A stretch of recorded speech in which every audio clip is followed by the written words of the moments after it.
reason तो Cholistani cross वैड दूसरा वारा वैड सुई है 2 दिन की सुई माशाल्लाह पीछे बच्ची चोलस्तानी फ्रीजन बच्ची पीछे माशाल्लाह जी तभी बार बच्ची दी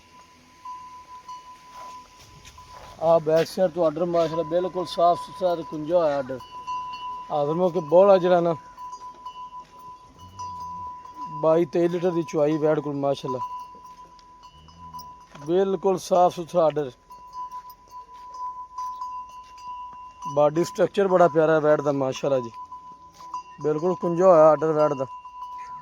माशाल्लाह जी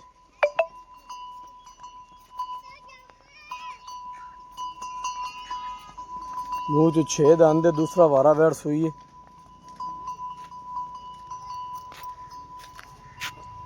माशाल्लाह जी थन चेक करने पूरी पावर वाले थन लगे हुए हाथ की चुआई वाले